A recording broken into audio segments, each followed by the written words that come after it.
3, 2, 1, 0. Action! Ignition sequence start. Wanna Geeks.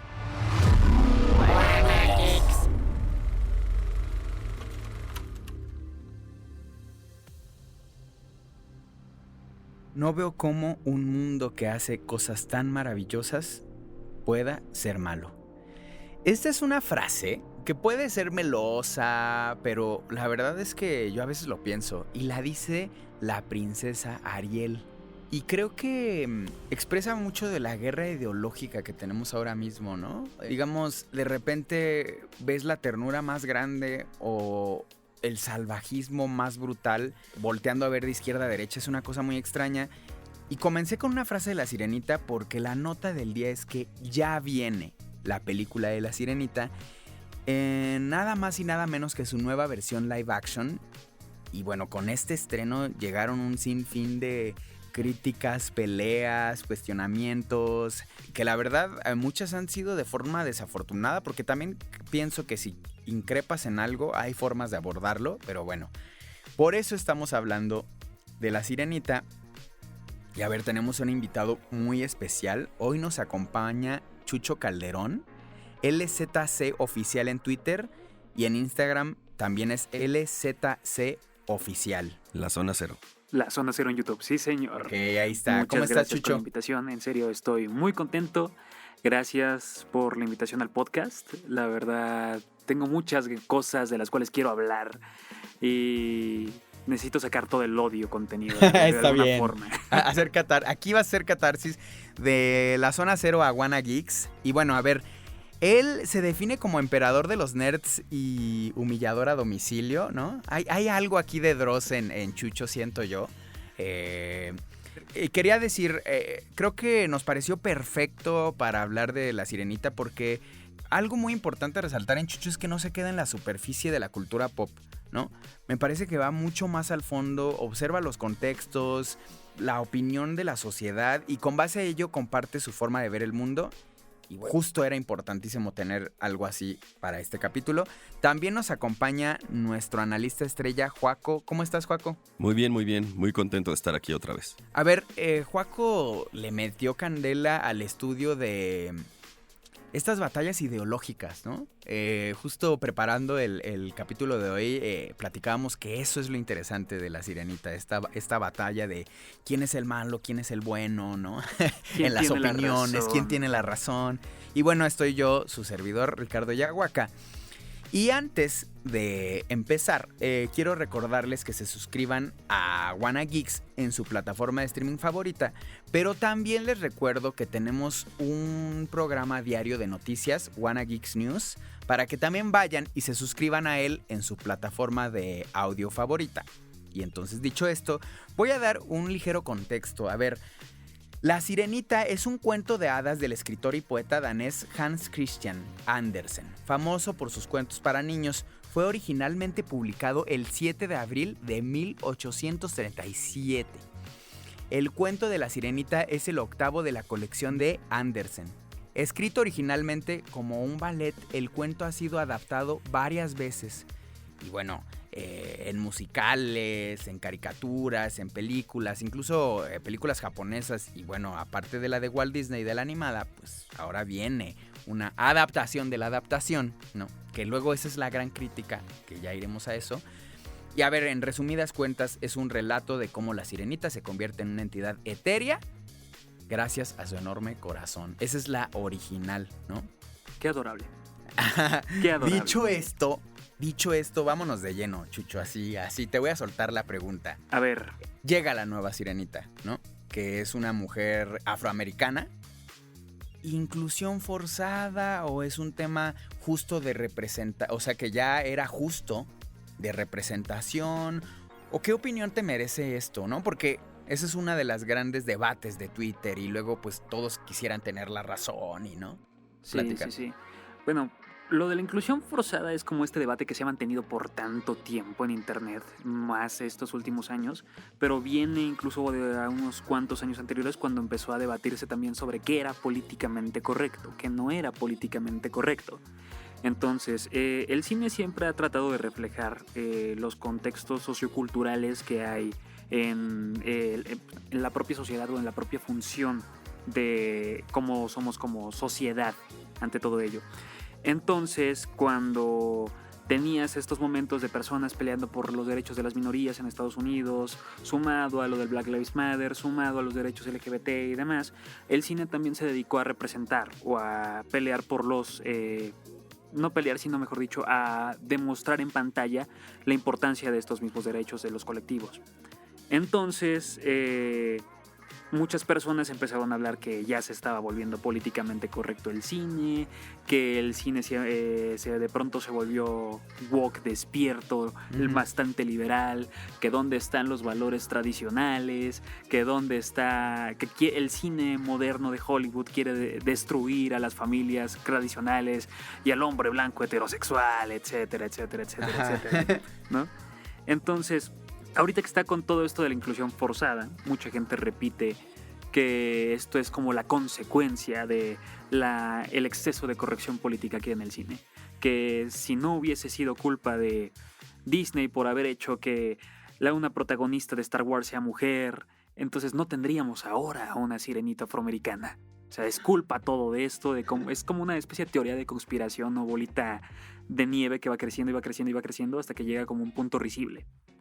Entonces, bajo lo que yo comprendo, yo analizo de cine, o sea, no es que Hollywood siempre tiene una larga historia de generar estereotipos en minorías, de hacer cosas bastante ofensivas contra minorías, y en estos momentos que ya ha habido como una crítica directa hacia Hollywood por cómo ha sido su representación por décadas, de tanto personas afroamericanas como personas LGBT, como personas asiáticas, personas mexicanas, etcétera, latinoamericanos, etcétera, etcétera, etcétera, pues llega un punto en el cual los nuevos productores o los nuevos talentos están diciendo, ok, entonces vamos a tratar de cambiar todo esto.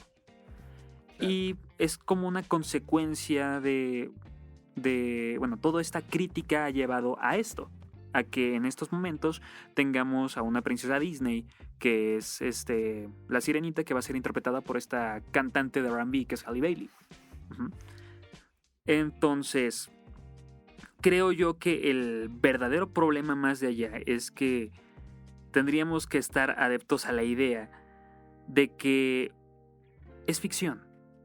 Y mientras tengas allí a un personaje de ficción y tengas los derechos del personaje de ficción, puedes hacer lo que se te dé la regalada gana con el personaje de ficción. No es como si estuvieran haciendo, no sé, historias de presidentes con otros actores de otras etnias y nacionalidades. Claro. No está, es un personaje hecho por pura y dura ficción. Y esto no es nada nuevo, porque es algo que se hacía desde los años 80s y 90s. Existe una adaptación de La Cenicienta, también hecha con puros actores y actrices afroamericanos, de 1993. Existen versiones de cuentos de hadas también interpretadas por un montón de personajes afroamericanos, hechos por personajes afroamericanos, por directores afroamericanos.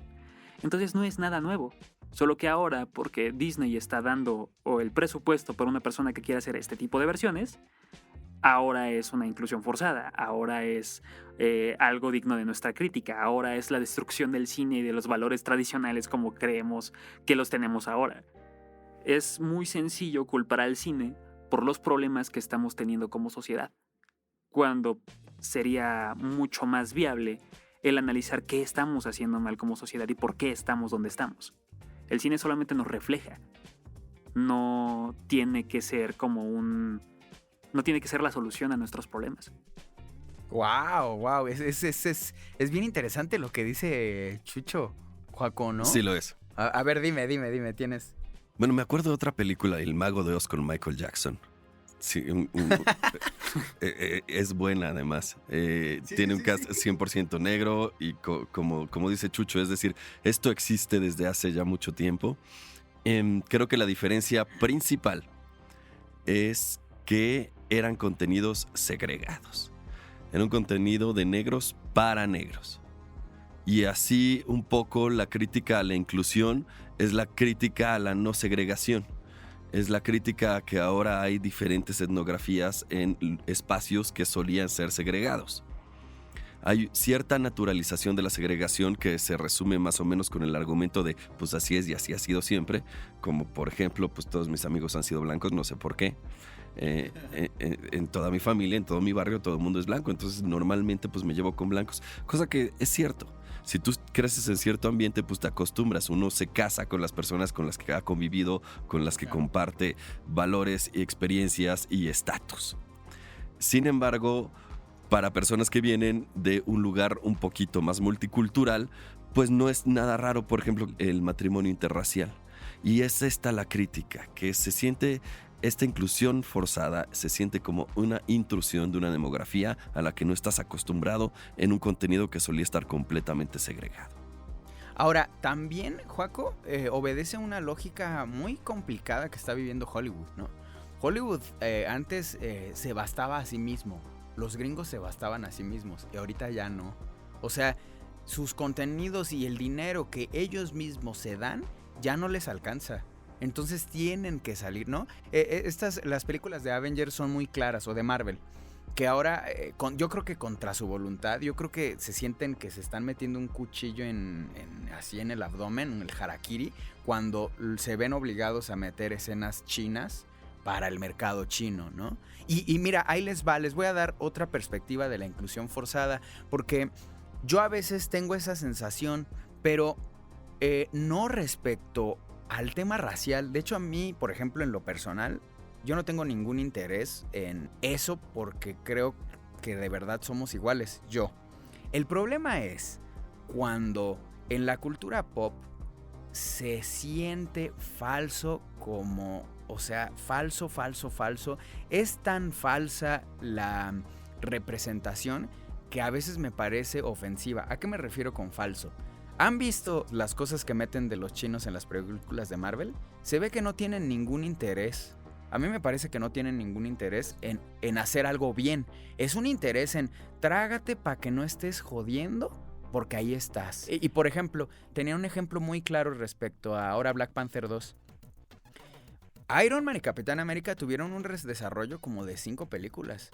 Y en Black Panther 2, la protagonista fue ya nada más es superpoderosa. Y cállense. De repente, así es ¡ay, ya! ¡Fum! Es superpoderosa. Y a mí me parece que eso me habla de lo contrario a lo que se pareciera que se quiere decir. Me parece un desinterés, de hecho, en ese símbolo que ellos dicen estar aplaudiendo y representando.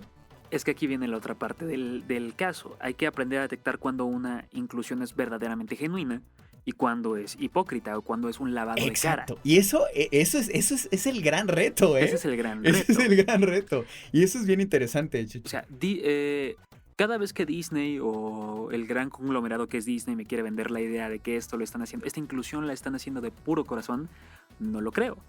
Porque Disney todavía tiene en su equipo de ejecutivos a un montón de personas que financian leyes anti-LGBT, que son conocidas por ser abiertamente racistas, abiertamente misóginas, entre muchas otras cosas más y polémicas que todavía siguen escalando. Y uno diría, es que esto pasó en 1940, 1960, ya llevo mucho tiempo. Disney no está exento de la polémica. O sea, hace mucho tiempo hice una investigación sobre qué onda con Disney como conglomerado. Y en 1995 querían hacer un parque temático en Estados Unidos, representando con animatrónicos de Disney la historia de Estados Unidos, incluyendo la esclavitud. Entonces, imagínate qué incómodo sería ir a un parque para aprender sobre la esclavitud, en el cual veas a Mickey Mouse azotando esclavos. O ¿quién sería Mickey Mouse? ¿El esclavo o el malo aquí? Ajá. Buena pregunta. Qué fuerte. ¿Cuál sería la pregunta aquí? Entonces, que es cuando te pones a preguntar y dices, hay personas dentro del conglomerado de Disney que no están conscientes de todos estos avances o que no les importan, pero lo que quieren es ganar o bastante dinero o recuperar la inversión de lo que están invirtiendo. Que pues igual no está mal que quiera uno recuperar su inversión, pero al menos tienes que ser un poco honesto con respecto a las cosas que haces cuando quieres hablar de temas sociopolíticos o socioculturales. Claro, creo que tiene que abordarse con dignidad y respeto. Ese es mi pensar. Y creo que ahora, no, y mira, no es nada más Disney, ¿eh? O sea, no, porque luego creo que sí hay cosas afortunadas, de Disney, la Hay verdad. buenos Ajá. ejemplos, hay buenos ejemplos. Ajá.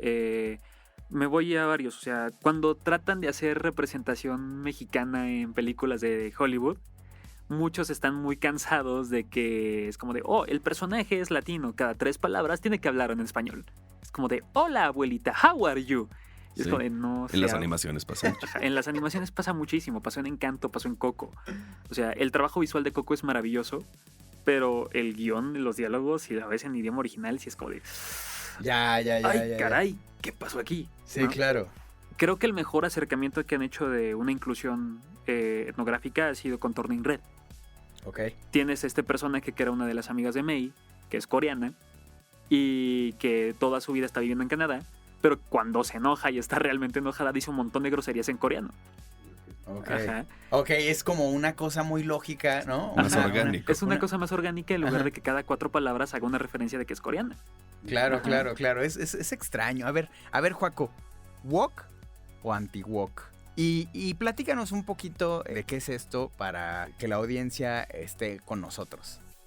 Bueno, woke, que significa despierto, tiene un fondo afroamericano y normalmente se refiere a estar consciente de ciertas estructuras de opresión y de discriminación que normalmente son invisibles o son encubiertas. El darse cuenta de que están ahí y de que eres objeto de esto es estar despierto. Eso es estar woke, o de ahí viene, por lo menos. Voy a hacer un paréntesis.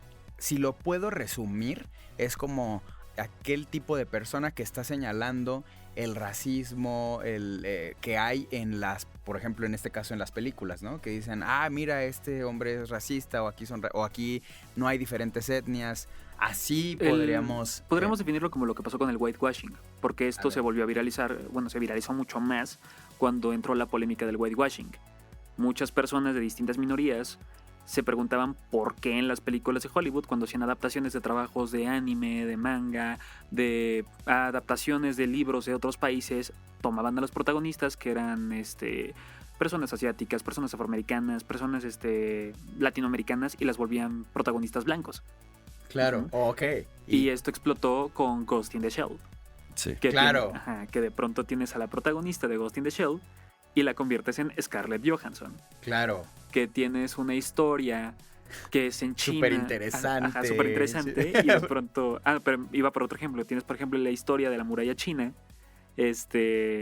Y tienes a todos los personajes secundarios como pues, son actores chinos, menos al protagonista, que es Matt Damon, y que nunca se explica qué está haciendo ahí. Sí, claro. O al ejemplo más insultante que a todo el mundo, o sea, se le olvida. Pero recordemos que Dragon Ball Evolution es un evidente De la boca. whitewasheo. Es Sí, una evidente falta de respeto con respecto al casting. claro. Sí, tal cual. Entonces, a ver, ahí sería el woke. Y el anti-woke, obviamente, es aquel que reprocha esto, ¿no? Que, digamos, las discusiones en Twitter son algo así como de, no, tú nada más estás hablando de eso, ya en todo ves racismo, ¿no? O sea, ¿cuál es el bando, el bando bueno? El anti-woke normalmente es un reproche a la politización o al señalamiento de los contenidos que son inherentemente políticos. Yo soy de esos que cree que todo es político, y simplemente señalarlo y hacerlo notar. Normalmente viene de la rama de, digamos, liberalismo abstracto que describen en este libro que se llama El racismo sin el racista. Existe el racismo, pero nadie es racista, bien raro. Entonces uno no quiere ser racista y uno no quiere que lo califiquen como racista, entonces de manera encubierta esas estructuras mentales y lógicas se van manifestando de otras maneras, como por ejemplo... Sí, o sea, nadie quiere ser el malo. Nadie quiere ser el malo. No es que esté en contra de que haya inclusión de raza, es que está siendo desleal con la historia, te diría. Y así, ¿de cuál historia? Pues esta es una sirena, es un ser ficticio. No, sí, pero Hans Christian Andersen es eslavo y en las ilustraciones es claramente blanca y así de sí, pero como que no hay en realidad ningún requisito para que sea la sirena. de una raza en particular. Si fueran azules nadie se estaría quejando. Claro. Ese es un tipo, por ejemplo, de argumento. Hay varios, como es que no es sobre raza, es sobre otra cosa. Tú le estás haciendo sobre la raza. Mi favorita es que no soy homofóbico, pero que lo hagan en privado. Exactamente. Pero esto es familiar, ¿no? Es que esto es familiar, no deberían demostrar ese tipo de cosas frente a los niños. Entonces, sí, ahí, Claro. ahí se va como Claro. pegando un poquito esos discursos de lo woke contra lo anti-woke. Es esa idea de tratar de defender, repito, la moral, las buenas costumbres y qué significan para todos estos círculos que están en una burbuja. Ahora, yo creo que también nos acostumbramos mucho a algo, ¿no? Les voy a poner un ejemplo, ¿no? En esta calle, pues era sentido para un lado y te lo cambian y la gente se siente desubicada, ¿no? Y por ejemplo, a mí me pasa mucho con los logos. Así, ya sabes, así de, ay, es que me gusta. Por ejemplo, cuando le cambiaron el logo a la selección mexicana, es como de, y entonces, ¿por qué digo esto? Porque me da la sensación de que mucha gente siente lo mismo. ¿Sí me explico? Como que quiere estar donde siempre estuvo. A ver, si a mí de niño me enseñaron que Aladín era moreno y ahora me lo sacan afroamericano, y esa es la sensación que me da muchas personas, ¿no? Así de que quisieran que se siguiera haciendo. Y creo que The Last of Us es un gran ejemplo. O sea, que de hecho sí respeta lo mismo, ¿no? O sea, y no hablo de razas o de sexualidad, sino que la gente quería ver exactamente lo que vio en el videojuego. Y la verdad es que Neil Druckmann se los dio. Y creo que a veces eso ocurre, ¿no? Como que te apropias de algo, ¿no? Es como si ahora Batman usara un traje blanco. Y es como de, ay, es que Batman no. Y creo que el problema de eso es que se empieza a hacer un revolvedero de que ahora ese fanatismo que teníamos empieza a ser racista, empieza a ser, a utilizarlo para discriminar, ¿o qué perspectiva tienes, por ejemplo, Chucho? Es que es muy cierto que todos nosotros estamos como vinculados con lo que crecimos, con nuestra infancia y con lo que representa. Así como hay gente que se enoja porque rediseñan al Tigre Toño o lo quitan por la caja de cereal, también hay gente que crece, no quisiera usar la palabra adoctrinada porque es muy fuerte, Pero sí. pero sí, un poco, que crece bajo esta idea de que los productos culturales con los que creció cuando era niño son los correctos. Son los únicos que deben haber. Entonces, si les presentas algo que es ligeramente diferente a con lo que crecieron, entra ese discurso de estás destruyendo todo con lo que crecí y estás metiéndote de una forma personal conmigo porque mi infancia es sagrada. Y nuestros papás nos lo dicen. Uy, yo no me la pasaba en la compu, yo salía a jugar fútbol. Ajá. Aguas. O sea, es como esta paranoia de negar de que sí pueden existir más adaptaciones de los productos con los cuales crecimos. Claro. Hay un montón de Scooby-Doos, hay un montón y de... mejor, ¿no? O sea, porque ahora tienes más cosas. Bueno, eso es mi perfecto. Hay un montón de Looney Tunes, hay un montón de Scooby-Doos, hay un montón de franquicias para todo tipo de gustos, sabores y colores. Ajá. Pero la gente siempre se va a casar con la versión con la que creció. Por eso estas peleas que hay en internet de ¿cuál es el mejor Spider-Man? Ahí están los fans de Andrew Garfield matándose contra los fans de Tobey Maguire. O los fans de Peter Parker contra los de Miles Morales. Ajá, Miles Morales está increíble, por cierto. Entonces tienes a esa gente que está casada con lo que creció, con lo que cree que es correcto, y si les presentas algo que se diferencia al menos por un poquito de su idea de lo que es lo correcto, para ellos es un ataque directo hacia su persona, hacia sus ideas, hacia lo que los representa. Y es el problema de identificarnos tan fuerte con un producto ficticio. Así es. ¡Wow! ¡Qué fuerte! Tranquilo, viejo, no eres la sirenita del 89, ¿no? A ver, Joaco, dime, porque... Es verdad, el hashtag es not my Ariel, no es mi Ariel, ¿no? En ese caso no es que esté siendo desleal con la historia, sino desleal con la historia de la cultura pop. Voy a hacer un contra hashtag, Joaco. Hashtag no eres Ariel. Continúa, perdón. No es que estés siendo desleal con la sirenita o las sirenas o la historia de Europa, sino con la sirenita original que yo vi de niño. Que de todos modos, ningún producto pop está desligado de la historia del colonialismo y del racismo que nos ha acompañado durante 3 siglos. Hay una razón por la que no hay ciertas demografías en las películas, en las series, etcétera. Como bien dijo Chucho, Disney tiene también una historia muy controversial al respecto de ciertas representaciones, películas que muchos amaron desde niños y que en realidad pues, son muy racistas y son apologías a veces de la esclavitud. Y si vemos con ciertos ojos Forrest Gump, pues un poco también. Entonces, creo que no nada más es también una deslealtad a lo que yo consumí de niño y una nostalgia de pues quiero exactamente lo que me diste entonces, pero más, como ya platicamos cuando platicamos de Caballeros del Zodiaco, sino que también hay una irrupción de ciertas demografías con las que yo no estoy cómodo. También ese es el problema del anti-wokeness, que es un racismo encubierto. No soy un racista, es nada más que no es así como yo lo recuerdo.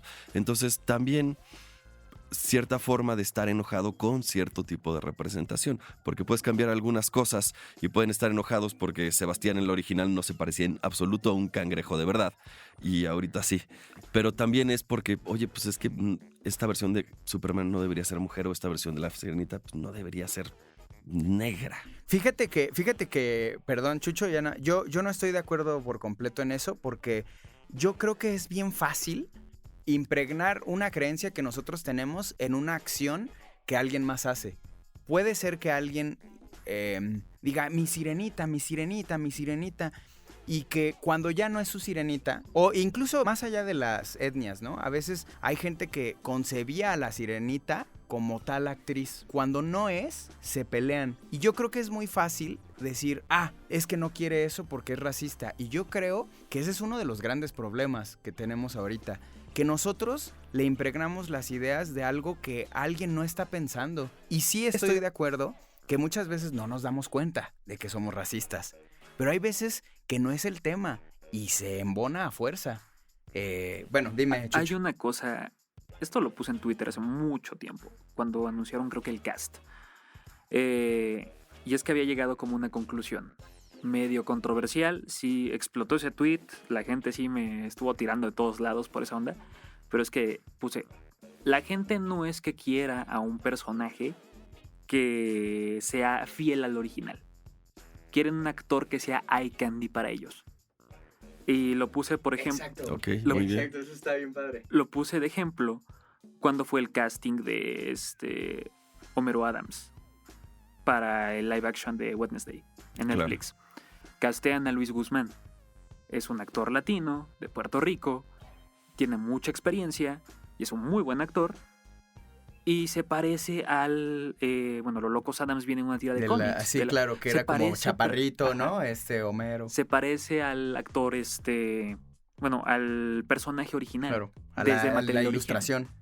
Pero la gente está enojadísima y empiezan a acusar a la producción de que esto es inclusión forzada, que deberían respetar el material original, y en sus cabezas el material original es la serie de 1960 con Miguel Yulia, creo que era Miguel Yulia, no recuerdo bien su nombre, pero era este actor que convirtió al personaje en un dandy, más guapo, más atractivo, Claro. y estaban esperando muchas personas que fuese Johnny Depp el que iba a interpretar a Homero Adams. Entonces era esa onda de, no, es que no quieres que respeten al personaje original. Quieres un personaje, quieres que el personaje sea interpretado por un actor que esté en tus más profundas fantasías sexuales.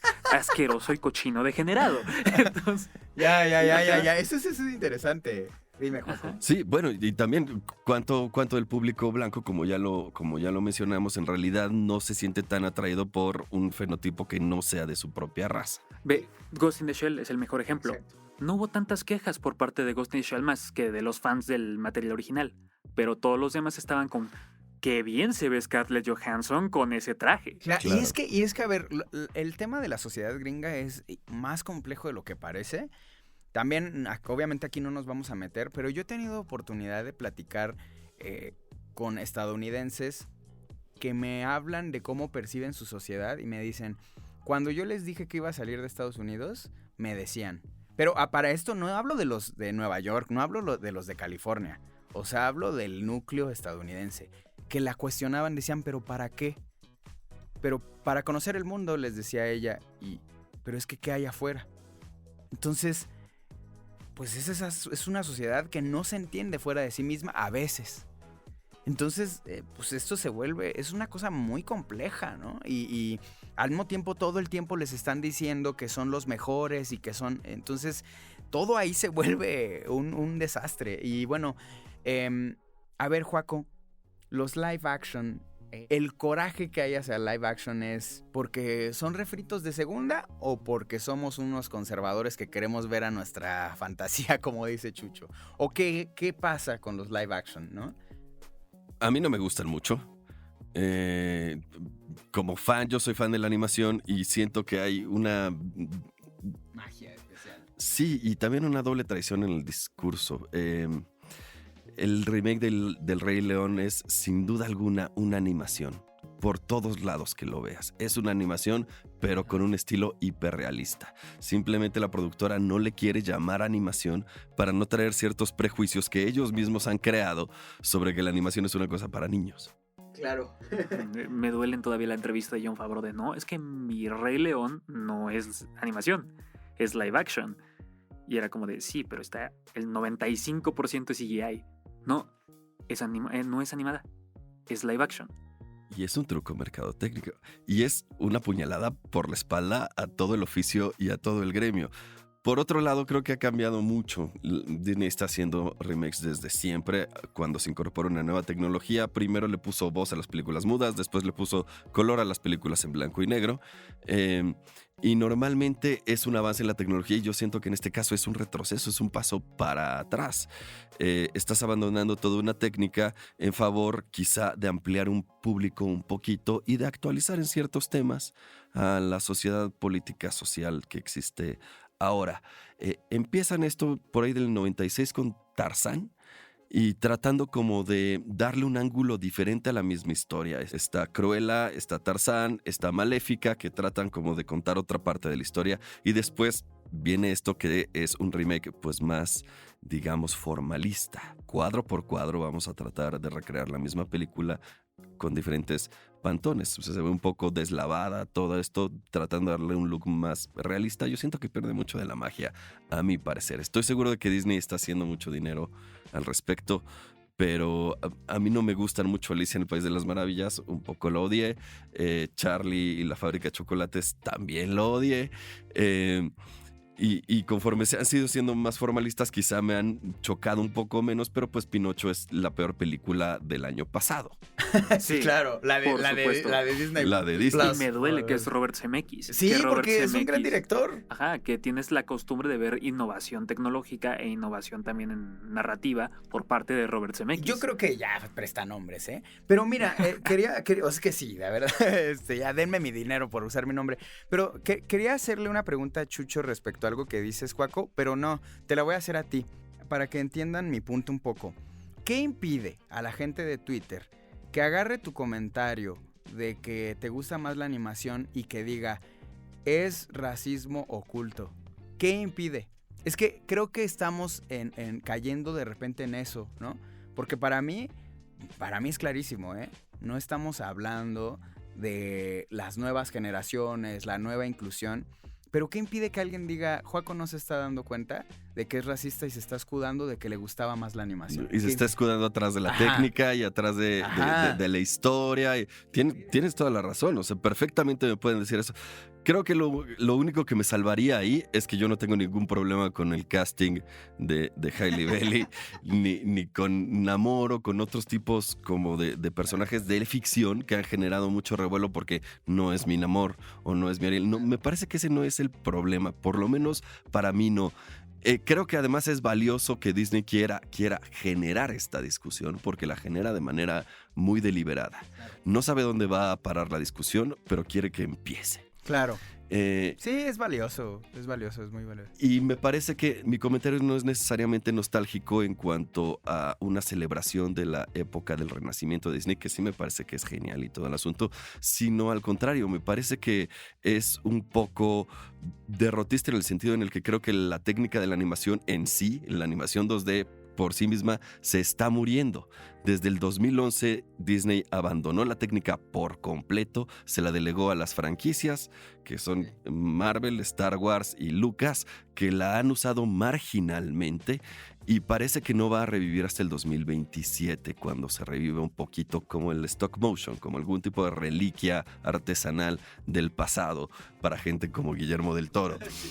Sí. Entonces, ese es más bien mi comentario y es un poquito alarmista. No sé dónde va a parar esto. Sí, sí pero- te entiendo. Es que no hay nada peor que dos extremos de una herradura, que al final de cuentas es la misma herradura, pero los dos extremos siempre van a estar de acuerdo en algo. Y ese de acuerdo va a ser el defender a muerte lo que creen. Entonces, sí, no hay nada que evita que de pronto alguien agarre los comentarios de Juaco y los meta a Twitter y es como de, acabo de escuchar el podcast de WannaGeeks, perdón, y de pronto Juaco dijo los comentarios más racistas posibles. O sea, no existe alguien, pero al final de cuentas recordemos que existe una polarización bastante grande con respecto a productos audiovisuales. Esta Sirenita no hay puntos medios para la gran mayoría de las personas. O la vas a amar a más no poder o la vas a odiar a más no poder. O sea, si la vas a odiar, ódiala y demuestra que la odias. Si la vas a amar, entonces es lo mejor que has visto en tu vida y te callas. No hay puntos medios para ambos puntos. qué duro. Entonces, alguien se atreve a dar un punto gris, que pasó de hecho en la función de prensa de La Sirenita. Muchas personas salieron y dijeron, ya la vimos, no podemos soltar spoilers y demás porque hay un embargo de por medio hasta el día del estreno, pero a nuestro parecer lo más destacado es Halle Bailey. Que, claro. y en cierto aspecto tiene sentido de que sea lo más destacado porque estaban buscando a un intérprete. Claro. Qué mejor que para un musical, qué mejor persona que una mujer que se dedique a cantar. Claro. ¿No? Claro. Es como de, ok, lo hizo perfectamente. Pero de pronto, como está esta polarización, entonces la gente lo tomaba como de, oh, la crítica está comprada. Los compraron y los compraron completamente. ¿Dónde he escuchado eso? Chayoteros. Están comprados, no están diciendo la verdad, ya les llegó el precio a Disney. Es como que yo he ido a funciones de prensa, me encantaría tener mi sobrecito debajo de mi asiento de cine. A duras penas me dan palomitas en una función de prensa, a duras penas, entonces claro que me encantaría tener un sobre, pero no lo tengo. Entonces, sí. Es más, los invito a que me den un sobre. A que me paguen, por favor, por asistir. Entonces, yo no fui a la función de prensa, que quede muy claro, ¿no? Entonces, claro. Pero yo estaba también como mi autosugestión psicológica estaba puesto para odiar a La Sirenita. ¿Pero por qué? Porque no me gusta los live actions de Disney tampoco. No tengo problemas con el cast, por mí que hagan como un montón de readaptaciones live action de Disney. No tengo ningún problema con que seleccionen el casteo o que hagan lo que quieran. Simple y sencillamente para mí son productos mediocres. No me gusta la corrección de color y no puede replicarse la magia que tienen las claro. producciones originales. Que ya ha habido, de hecho, y quería interrumpirte un poco antes de eso, ya hay un live action de Disney que se dedica a recrear cuadro por cuadro la película, la animada original, y con un cast que está casi igual o idéntico al de la película animada, y es Cenicienta. Pero nadie está hablando de Cenicienta, porque terminó siendo un live action mediocre. Sí, claro. Y, híjole, yo más bien creo que hacer los live action ha ido exponiendo a Disney, para mi gusto. O sea, creo que las animaciones anteriores eran de una gran calidad. Era una garantía que saliera algo de Disney. Y ahorita es, pues, a ver, ¿no? A ver qué sale. Sí, a ver qué, pues, ahora, quisiera regresar, Chucho, a esto de sacar de contexto, ¿no? Ese Juaco aquí defendiendo a la nueva Sirenita y de repente alguien saca de contexto todo y dice, este es el hombre más racista que haya escuchado en mi vida. Creo que esa es una cosa, y otra cosa, que de repente escuchemos unas barbaridades en televisión nacional. Ay, ¿no? Ya llegamos ahí. Que no hay para dónde hacerse, pues. O sea, creo que han ocurrido... a ver, se hizo Trending Topic, una circunstancia de un conductor hablando de una forma, híjole, pues por lo menos, vergonzosa, porque creo que ese es el perfecto ejemplo, Juaco, de no darte cuenta de que eres racista. Usó palabras de amor en sus palabras, ¿no? O sea, es como si dijeras, yo no soy racista con los mexicanos, yo siento que sí piensan, ¿no? Es un poco, híjole, compadre, ¿cómo te explico? Ajá. ¿Cómo les explicamos, Juaco? ¿Cómo les explicas? ¿O o qué se tiene que explicar. Como de, fíjate que, es que me encantó esa parte del comentario, como de sus palabras de amor, entre comillas, porque lo justificó en Twitter diciendo eso. Me encantó como dijo, o sea, que le dijeron, le pusieron el equivalente en palabras coloquiales. Y va a sonar horrible lo que voy a decir, no me importa que suene horrible, pero es como si le hubiera dicho, no, fíjate que lo hiciste muy bien, aunque fueses negrita. Exactamente. Ajá, entonces... Exactamente. Es Me un caes bien aunque seas equivalente. negra. Sí, Ajá. o sea, es brutal. ¿Qué se tiene que hacer con eso, Joaco? ¿Qué tenemos que entender o qué tenemos que no entender? ¿O qué opinión te merece? Nuevamente es el tipo de deslices de racismo encubierto en el que caen las personas buenas, ¿no? Ajá, repetimos, lo disfrazó diciendo que eran palabras de amor. Ujú. Y nadie quiere creer que es el malo. Todo el mundo quiere creer que es una buena persona, que estamos en lo correcto y que estamos, digamos, somos moralmente no censurables. Y creo que además hay una diferencia muy importante entre tener vergüenza y tener culpa. La vergüenza se refiere a algo que tú eres y la culpa se refiere a algo que tú hiciste. Es más fácil remediar lo segundo. Hay una cosa en donde tenemos una identidad, en donde nosotros nos sentimos que somos los buenos, es un reclamo de identidad. Queremos reafirmar esa identidad hacia los demás, que somos inteligentes o graciosos o buenas personas, o lo que sea. Y cuando comenzamos a tomar más esfuerzos, cuando sentimos que esa identidad no nos es correspondida, no nos es respondida como queremos.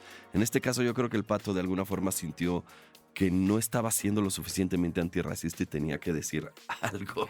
Tenía que quedar bien. Y tenía que quedar bien. Pero no para ella, ¿me explico? Él No, tenía que verse como el héroe, el bueno del cuento. el bueno y no tenía que verse ante la Tenía cámara, que sí, decir algo así. pero ante sí mismo. Es un tipo de comentarios que no hacemos para la situación o los sentimientos de la otra persona, sino para los propios. Para reafirmarnos a nosotros mismos esta identidad. Y es ahí donde comete su desliz. ¿Cuál es el otro desliz que comete? Color blindness. La ceguera de color. Él trata de decir que es una posición de abstracta liberal en donde yo no veo el color. Para mí el color no existe, todos somos iguales. ¿Cuál es el problema con eso? Que es un poquito anticuado, porque el conflicto racial sí existe y la película lo está refiriendo directamente. Ellos quieren que inicies esta conversación, ellos no quieren que finjas que no ves el color. Ellos quieren que hables de representación, que hables de qué se siente que un protagonista histórico de Disney ahora esté representado por alguien que se ve como tú. ¿Qué hubieras sentido cuando niña, si tú hubieras visto una película de niña con un protagonista que se ve como tú? ¿Tú qué piensas de qué va a pasar con la representación a partir de acá? ¿Crees que haya más papeles para gente afroamericana? Yo creo que ese es el tipo de camino que debió haber abordado. Claro. Hacer ese tipo de entrevistas hubiera sido mucho mejor. Incluso retomar lo que alguna vez dijo Halle Berry, ¿no? Que es un tema bien interesante porque ganando un Oscar, Halle Berry dijo, ojalá, esto marca el principio de una puerta que se le abre a los afroamericanos. Y años después Halle Berry retoma ese momento y dice, y no ocurrió. Y es interesante, ¿no? Porque es como un segundo round o un tercero y es una lucha y hubiera sido muy interesante. Ya se aventaron como 12, 15, 25 rounds para tratar de que al menos haya una representación correcta en películas y muchos de las producciones terminan siendo todavía segregadas. Todavía se siguen segregando muchas producciones. Hay un sketch que me gusta mucho de Keegan-Michael Key y Jordan Peele, Órale. donde están los dos en un bar y están tomando y se les van acercando un montón de hombres y mujeres blancos completamente ebrios y empiezan a decirles, no, es que nos gusta mucho que estén aquí porque en serio nos disculpamos por todos los crímenes que han cometido nuestros ancestros. Y mientras más se va acercando gente, más palabras palabras racistas van saliendo en forma de disculpa, ¿no? Hasta que al final del sketch llega un sujeto ya todo alcoholizado y les dice como a ellos, quiero que se vayan del bar porque odio a la gente negra. Y los dos se quedan como de, gracias. En serio, gracias por decirlo así. Es como de, o sea, los dos como de, muchas gracias, no nos vamos, pero gracias. Ajá. Sí, claro. Entonces, esa idea de tratar de forzar ese discurso en el cual tienes que ser el bueno. Con micrófonos apagados, Chucho nos platicaba de una anécdota muy fuerte que ahora con micrófonos encendidos vamos a omitir nombres. Voy a omitir nombres. Ajá. Voy a omitir nombres. Una Pero, a ver, persona platícanos. que estuvo involucrada en estos medios me comentó que a la prensa de espectáculos aquí en México, desde Estados Unidos y desde otros sectores, se le conoce como la perrada por su falta de preparación, por su nula educación y porque no tienen un sentido directo de cómo debe ser una entrevista o el abordar una entrevista. Y hay muchos ejemplos de actores, actrices, no solo nacionales sino internacionales, que no quieren tener ningún tipo de contacto con la prensa de espectáculos de este país. ¿Por qué? Porque están cegados por esta idea de que todo tiene que ser morbo puro, morbo directo. Mientras más morbo genere, mientras más pueda llegar a faltarle el respeto A su humanidad, a su persona. a su humanidad o a deshumanizarlo, mejor para mí. Entonces, por eso tenemos como estos programas de espectáculos de chismes tipo Ventaneando, tipo La Oreja, que ves al reportero abordando a alguien en el aeropuerto, tratando de sacarle la entrevista de golpe, hablándole de su vida personal, la persona como después de un vuelo como de quiero llegar a mi casa o quiero salir de aquí, y los reporteros allí abordándolo, poniéndole el micrófono en la cara, de contesta, contesta, contesta, contesta. Y llega el punto en el cual le colman la paciencia al artista, a la celebridad, al músico, a quien sea. Este responde de no quiero dar entrevistas o sean más educados. Y el reportero utiliza como esto a su favor y es como de, me está atacando. O sea, se le fue completamente la fama. Está subido hasta la cabeza, me está atacando a mí, está atacando también. Y los reporteros en Ventaneando están de no, nuestro reportero solo estaba haciendo su trabajo, pobrecito. Fíjate, Chucho, sin ánimos de ofender a nadie, porque yo creo que en todos los que hemos hecho mención y que la verdad es que mayormente hemos estado en desacuerdo en la forma en que se desenvuelven desde Disney hasta lo que decimos de Ventaneando, también es verdad que en todos lados, así como hay cosas muy desafortunadas, hay cosas muy afortunadas, pero que se expresen así de los estadounidenses u otros medios, ver este tipo de cosas tan desafortunadas de nuevo sobre lo que ocurrió con la protagonista de La Sirenita, ¿qué nos dice, Joaco? ¿Qué hay que hacer? O sea, que más bien, mira, ya más lejos de, ay, eso es una tontería, todo vale madres, ¿qué nos dice a nosotros como comunicadores, Joaco? O sea, ¿qué tenemos que hacer? ¿Qué piensas? Creo que es un síntoma de degeneración muy grave. México finalmente ya no tiene farándula o está también en completa decadencia. Quizá el equipo de comunicación de Disney debió haberse dado cuenta. Seguramente vio que TV Azteca era una de las más grandes televisoras de México y dijo, pues ahí va mi artista. Pero si hubiera tenido un poquito más de paciencia, se habría dado cuenta de que TV Azteca no tiene programación. No tiene programación. Es el Hexatlón, es Venga la Alegría, donde estuvo la actriz, y básicamente eso es todo. Entonces creo que es un síntoma muy grave de esta situación. Chucho además, me parece hace poco retuiteó todo un hilo de todas las veces que artistas extranjeros han sido asaltados por esa prensa de espectáculos de manera groserísima, ignorante o poco profesional, que además es muy caníbal entre sí, la prensa de espectáculos. Y me faltaron momentos. Y por ejemplo, los mismos mexicanos que vuelven se quejan que no quieren regresar, ¿no? El mismo o sea, te caiga bien o mal o lo que sea, Iñárritu Imbardo te lo expresa muy claramente que es horrible venir aquí. Yo estuve en esa conferencia de prensa te lo pregunten, y le preguntaron de qué se trataba el final de su película. Me duele más la de Guillermo del Toro cuando estuvo en la universidad. Él tratando de hablar sobre la importancia de la animación, de la cultura y demás, y los chavos ahí de... ¿Puedo trabajar con usted, señor del Toro? ¿Me deja trabajar con usted? Pues, cada quien es...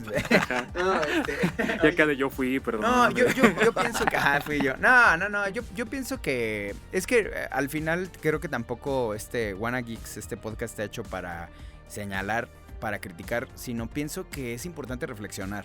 O sea, yo pienso, o sea, ¿qué nos dice de nosotros y qué hace mejor algo. Entonces, yo creo que desde ahí deberíamos abordarlo, porque tampoco es que justo ahora nosotros seamos los buenos, ¿no? O No, sea, yo creo que tienes empezamos toda a la caer razón. Creo que primero para que haya una verdadera cobertura de la industria creativa necesitaríamos una industria creativa. Bueno. Sí. Sí, exacto. No podemos exacto. profesionalizarla si no existe. Que no hay algo que no existe. Ajá. Wow, es duro, ¿eh? Pero eso es revelador y creo que nos dice en qué tenemos que ponernos manos a la obra, creo Hay yo. muchas malas mañas dentro de la industria creativa aquí. Bueno, dentro de lo que tenemos de industria creativa El aquí. taller creativo. Hay muchas malas mañas. Ajá. Desde... Voy como al tropo de lo que pasó con Venga la Alegría. De que cada vez que es un momento sentimental tienen que poner esta musiquita de fondo completamente forzada, o el saturar de efectos de sonido para que suene gracioso, para que suene divertido, para que llame la atención, porque está esta maña que se tiene desde los 90s que tienes que llamar la atención de la audiencia cada 5 segundos o se van a ir. Ajá. Entonces hay muchas malas mañas que tenemos porque todavía se sigue creyendo que la audiencia es tonta, que la audiencia es ridícula, que no van a entender si les tratas de hablar de otra forma y que tienes que rebajarte a su nivel. Y es un discurso que tenía Azcárraga Milmo desde 1970. La televisión es para jodidos. Yo tengo que hablar como un jodido. Y fíjate, qué duro todo esto, y yo creo que nos invita a reflexionar de quiénes somos, dónde estamos, qué consumimos y qué queremos decir, ¿no? Y creo que si ocurre eso en una o dos personas, ya se ganó, porque regreso. Ahora, tampoco queremos decir que aquí en Wanna Geek somos los buenos, pues no, es invitar a la reflexión, a la conversación, y creo que el desubicar las palabras, el no tomarte el tiempo, provoca cosas como de, ¿escuchaste lo que dijo Chucho? O sea, ese güey es el hombre más racista del mundo, y es así como, no, de hecho no dije eso, ¿no? Entonces hay que darnos el tiempo y para escuchar, pero también para decir y para entender, ¿no? Me ha pasado mucho en Twitter. Me ha pasado muchísimo en Twitter. Ahorita que hablé... En la mañana, de hecho, sí. No sé qué retuiteé, no recuerdo muy bien. Tengo como un lapsus brutus. Poncho de Nigris. Ayer fue en la noche, fue como... Poncho de Nigris, fue ayer en la noche. Retuiteé algo y de pronto tengo los comentarios de... Es que todo el tiempo te la pasas defendiendo a Disney. Todo el tiempo te la pasas defendiendo a Disney y tu canal se dedica nada más a hacer eso. ¿Ves el video que está fijo en mi canal? Ponles este podcast. Ajá, no, ¿ves el video que está fijo en mi canal? Y en la primera frase del video dice: en este canal no se respetan 3 cosas: a Disney, a la RAE y a la Academia de Ciencias y Artes Cinematográficas. Claro, es así como, me representa justo no respetar a... Ajá. O sea, tengo videos donde le tiro al corporativo. Tengo un montón de videos donde le tiro a las producciones de Disney. Uno de los últimos que subí es una declaración de guerra contra Mickey Mouse por los derechos de autor del personaje. Uno de los últimos videos que saqué, literalmente estoy diciendo: voy a sacar merch de Mickey Mouse entrando 2024 y no pueden hacer nada al respecto porque ya está en dominio público. Claro. Ajá. Y que Disney ha movido cielo, mar y tierra, cambiado las leyes gringas, Ajá. para que eso se siga aventando, O sea, literalmente me estoy metiendo a la boca del lobo porque me encanta patear jaulas. Me encanta patear jaulas. Para una persona en internet, soy el defensor más grande que hay de Disney porque no le estoy dando la razón. Sí, y eso, bueno, eso de nuevo nos invita como a reflexionar.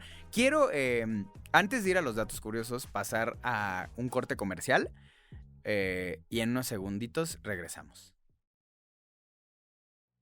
Regresamos del corte y vamos con los datos curiosos. Hay que relajar la charla un poquito. Voy a ir con cositas de la sirenita. No voy a bajar el arma. A ver, para crear a la villana de la película Úrsula, considerada mitad calamar por unos y mitad pulpo por otros, pero no me la vayas a hacer morena, porque no, los diseñadores se inspiraron en la drag queen Divine. Y es una drag queen muy simbólica, muy emblemática en Estados Unidos, a raíz de una película de los ya 80s, ¿verdad? Sí, Pink Flamingos. Sí, Pink Flamingos. Entonces, gran película, se las recomendamos. Y bueno, ahora vamos. La Sirenita fue la última película de Disney que realizó una animación clásica en celuloide. O sea, es histórica, ¿no? La de la Sirenita. Así que cada una de sus imágenes fueron pintadas a mano. Escuchen esto. Sí, o sea, Disney acababa de pasar, de hecho, de una crisis de una crisis bastante pesada por su gestión empresarial en ese momento, y llegó la Sirenita a impulsar lo que era el renacimiento Disney. O sea, hay un antes y un después para Disney gracias a la Sirenita. O sea, a pesar de que a mi parecer no es como mi película animada favorita de Disney, porque pues, cuando crecí era medio... pues, crecí en el Estado de México, que te gustaran las princesas o las películas de princesas era como de, ese es gay, vamos a pegarle.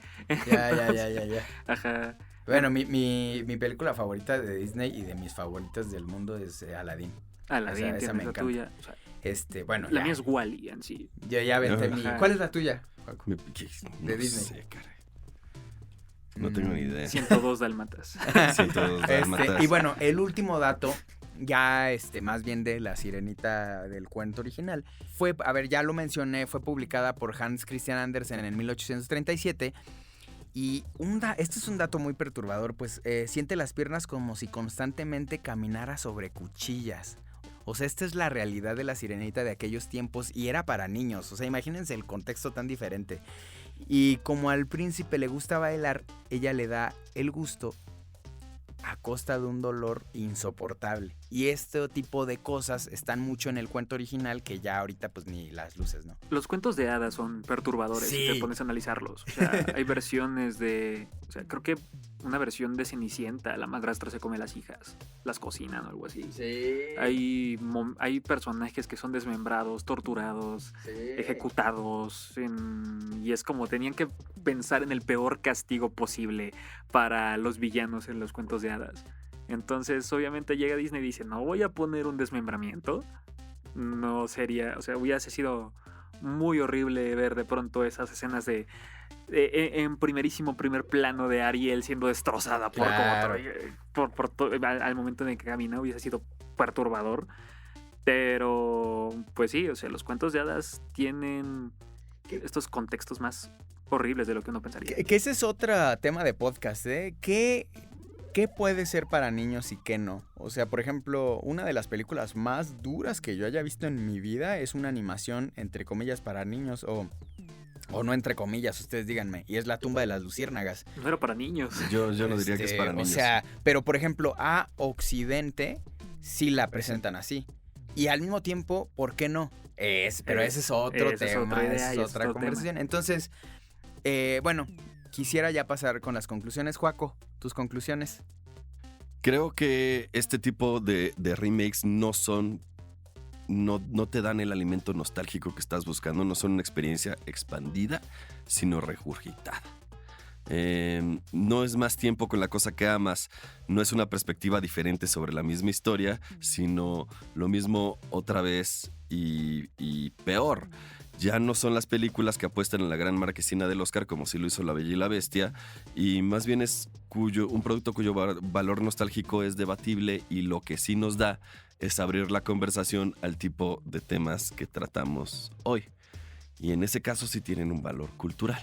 Pero me parece que como película estoy esperando el día en el que Disney regrese a la animación 2D en 2020. Claro, aquellas épocas de gloria.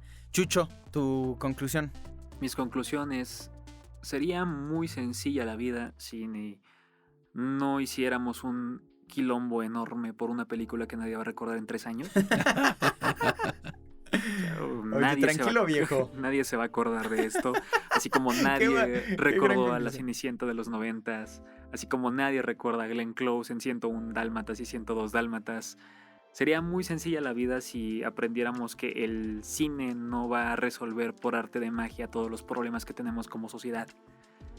Los problemas se resuelven si aceptamos que no somos los buenos de la historia la mayor parte del tiempo. Si aceptamos que somos seres que pueden llegar a ser racistas, clasistas, homófobos, o que pueden ser malas personas también. ¿Estás hablando de la integración de la sombra de Carl Jung, acaso? Ah, miren, eso es interesante, de verdad, lean este tema de la integración de la sombra, porque creo que es a propósito de lo que estás diciendo. Perdón, Chucho. Pero sí, o sea, si logramos aceptar este lado oscuro que tiene la sociedad, es mucho más sencillo llegar a un punto común, a un acuerdo y a un lugar en el cual estos problemas sociopolíticos que están ocurriendo simple y sencillamente puedan volverse menos polémicos y más aceptados. Wow, gran conclusión. Miren, yo quiero despedirme diciendo, no es que aquí tengamos la razón, tampoco hay que tener miedo a hablar, ¿no? O sea, ya creo que ya vamos por ahí con un montón de miedo, ya no se puede decir, ¿qué se puede decir? Pero creo que lo que sí nos debemos a nosotros mismos y a la sociedad es por lo menos reflexionar de quiénes somos, qué estamos haciendo y a quién estamos perjudicando, porque yo creo que la mejor manera de estar bien es que esté bien el de al lado.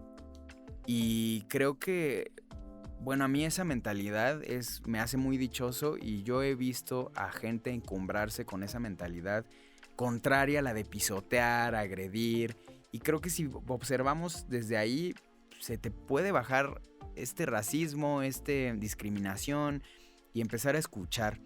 Y además siempre va a ser valioso que haya más y más contenido, y si no es La Sirenita que te encantaba, pues regresa a la que te encantaba, porque va a seguir ahí, pero hay que dar oportunidad a que se hagan nuevas piezas y a lo mejor va a haber una que sea mejor que la original y que hasta a ti te guste más, ¿no? Entonces, yo creo que es bello que siga habiendo nuevas cosas y si eres de los que no opina eso, pues regrésate a ver tu película favorita, y lo digo de verdad con todo respeto, no, pues trágate, ¿no? Entonces, bueno, esta es mi conclusión. Gracias, Chucho. Te doy la razón ahí nada más, y por una simple razón. Soy un gran fan de los Looney Tunes, me encantan los Looney Tunes. Para mí no hay mejor versión de los Looney Tunes que la de 2011. Ahí está. Y para muchos suena como sacrilegio porque es como de, no, pero Chuck Jones, sí, me encanta Chuck Jones. Es la segunda mejor versión. Ok.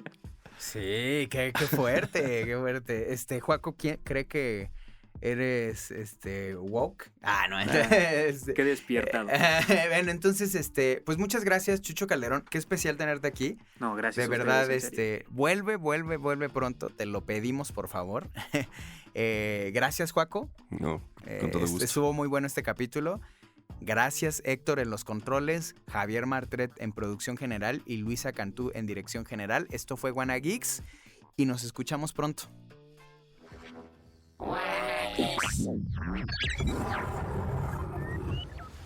Suscríbete a Wanna Geeks, una producción original de Audiocentro.